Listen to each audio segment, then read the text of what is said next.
Sense and Sensibility by Jane Austen. Chapter 20. As the Miss Dashwoods entered the drawing-room of the Park the next day at one door, Mrs. Palmer came running in at the other, looking as good-humoured and merry as before. She took them all most affectionately by the hand, and expressed great delight in seeing them again. "I am so glad to see you," said she, seating herself between Elinor and Marianne.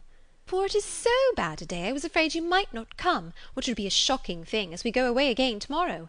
We must go, for the Westons come to us next week, you know. It was quite a sudden thing our coming at all, and I knew nothing of it till the carriage was coming to the door, and then Mr. Palmer asked me if I would go with him to Barton. He is so droll, he never tells me anything. I am so sorry we cannot stay longer. However, we shall meet again in town very soon, I hope." They were obliged to put an end to such an expectation. "Not go to town!" cried Mrs. Palmer with a laugh. "I shall be quite disappointed if you do not. I could get the nicest house in the world for you, next door to ours in Hanover Square. You must come indeed. I am sure I shall be very happy to chaperon you at any time till I am confined, if Mrs. Dashwood should not like to go into public." They thanked her, but were obliged to resist all her entreaties. "Oh, my love," cried Mrs. Palmer to her husband, who just then entered the room, "you must help me to persuade the Miss Dashwoods to go to town this winter." Her love made no answer, and after slightly bowing to the ladies, began complaining of the weather. "How horrid all this is," said he. "Such weather makes everything and everybody disgusting. Dullness is as much produced within doors as without by rain. It makes one detest all one's acquaintance. What the devil does Sir John mean by not having a billiard-room in his house? How few people know what comfort is. Sir John is as stupid as the weather." The rest of the company soon dropped in.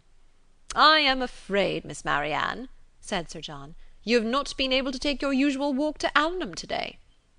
Marianne looked very grave and said nothing. "Oh, don't be so sly before us," said Mrs. Palmer, "for we all know about it, I assure you, and I admire your taste very much, for I think he is extremely handsome. We do not live a great way from him in the country, you know, not above 10 miles, I dare say." "Much nearer 30," said her husband. "Ah, well, there is not much difference. I never was at his house, but they say it is a sweet, pretty place." "As vile a spot as I ever saw in my life," said Mr. Palmer. Marianne remained perfectly silent, though her countenance betrayed her interest in what was said. "Is it very ugly?" continued Mrs. Palmer. "Then it must be some other place that is so pretty, I suppose." When they were seated in the dining-room, Sir John observed with regret that they were only 8 altogether. "My dear," said he to his lady, "it is very provoking that we should be so few. Why did not you ask the Gilberts to come to us to-day?"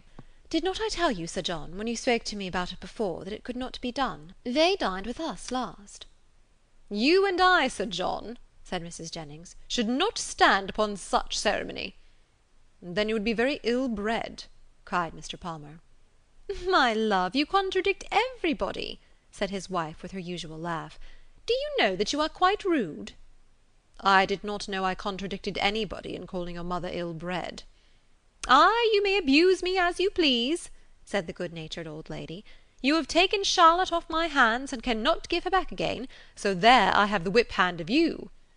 Charlotte laughed heartily to think her husband could not get rid of her, and exultingly said, she did not care how cross he was to her, as they must live together. It was impossible for any one to be more thoroughly good-natured, or more determined to be happy than Mrs. Palmer. The studied indifference, insolence, and discontent of her husband gave her no pain, and when he scolded or abused her, she was highly diverted. "Mr. Palmer is so droll," said she in a whisper to Elinor. "He is always out of humour." Elinor was not inclined, after a little observation, to give him credit for being so genuinely and unaffectedly ill-natured or ill-bred as he wished to appear. His temper might perhaps be a little soured by finding, like many others of his sex, that through some unaccountable bias in favour of beauty, he was the husband of a very silly woman; but she knew that this kind of blunder was too common for any sensible man to be lastingly hurt by it.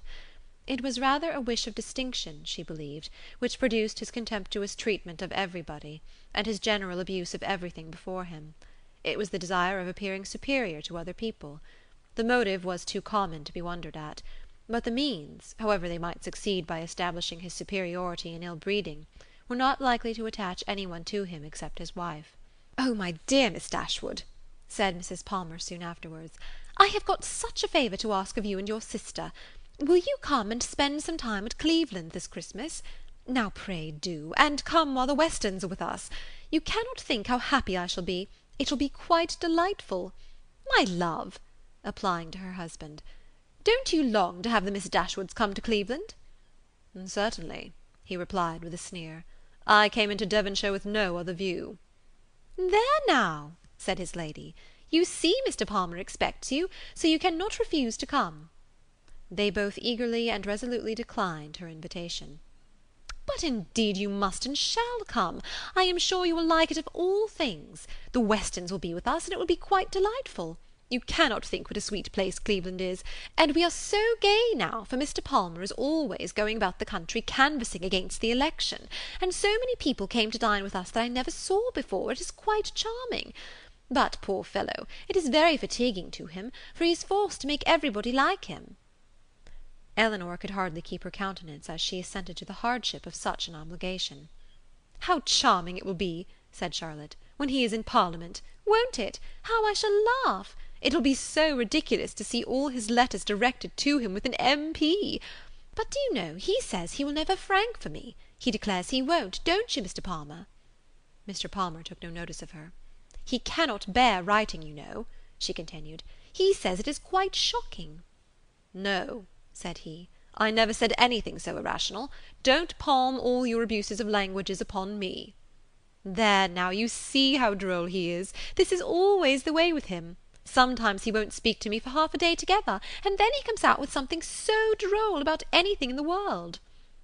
She surprised Elinor very much, they returned into the drawing-room, by asking her whether she did not like Mr. Palmer excessively. "Certainly," said Elinor. "He seems very agreeable." "Well, I am so glad you do. I thought you would. He is so pleasant, and Mr. Palmer is excessively pleased with you and your sisters, I can tell you, and you can't think how disappointed he will be if you don't come to Cleveland.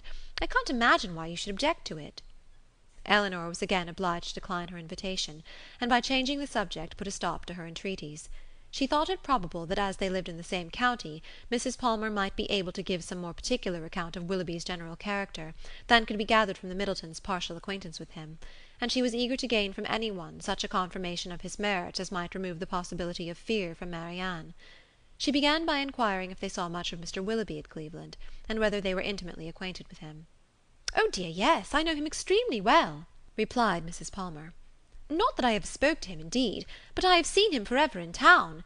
Somehow or other I never happened to be staying at Barton while he was at Allenham.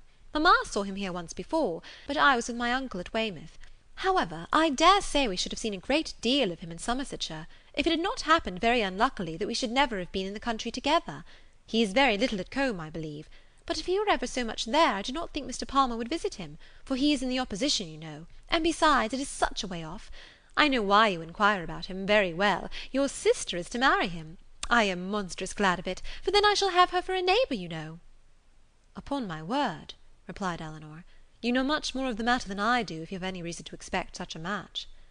"Don't pretend to deny it, because you know it is what everybody talks of. I assure you I heard of it my way through town." "My dear Mrs. Palmer!" "Upon my honour I did. I met Colonel Brandon Monday morning in Bond Street, just before we left town, and he told me of it directly." "You surprise me very much. Colonel Brandon tell you of it? Surely you must be mistaken. To give such intelligence to a person who could not be interested in it, even if it were true, is not what I should expect Colonel Brandon to do." "But I do assure you it was so, for all that, and I will tell you how it happened. When we met him, he turned back and walked with us, and so we began talking of my brother and sister, and one thing and another, and I said to him, 'So, Colonel, there is a new family come to Barton Cottage, I hear, and mamma sends me word that they are very pretty, and that one of them is going to be married to Mr. Willoughby of Combe Magna. Is it true, pray? For of course you must know, as you have been in Devonshire so lately.'" "And what did the Colonel say?" "Oh, he did not say much, but he looked as if he knew it to be true, so from that moment I set it down as certain. It will be quite delightful, I declare." "When is it to take place?" "Mr. Brandon was very well, I hope?" "Oh, yes, quite well, and so full of your praises, he did nothing but say fine things of you." "I am flattered by his commendation. He seems an excellent man, and I think him uncommonly pleasing." "So do I. He is such a charming man, that it is quite a pity he should be so grave and so dull. Mamma says he was in love with your sister too. I assure you it was a great compliment if he was, for he hardly ever falls in love with anybody." "Is Mr. Willoughby much known in your part of Somersetshire?" said Elinor. "Oh, yes, extremely well. That is, I do not believe many people are acquainted with him, because Combe Magna is so far off, but they all think him extremely agreeable, I assure you. Nobody is more liked than Mr. Willoughby wherever he goes, and so you may tell your sister. She is a monstrous lucky girl to get him, upon my honour. Not but that he is much more lucky in getting her, because she is so very handsome and agreeable, that nothing can be good enough for her. However, I don't think her hardly at all handsomer than you, I assure you, for I think you both excessively pretty, and so does Mr. Palmer too, I am sure, though he could not get him to own it last night." Mrs. Palmer's information respecting Willoughby was not very material, but any testimony in his favour, however small, was pleasing to her. "I am so glad we are got acquainted at last," continued Charlotte, "and now I hope we shall always be great friends. You can't think how much I long to see you. It is so delightful that you should live at the cottage. Nothing can be like it, to be sure.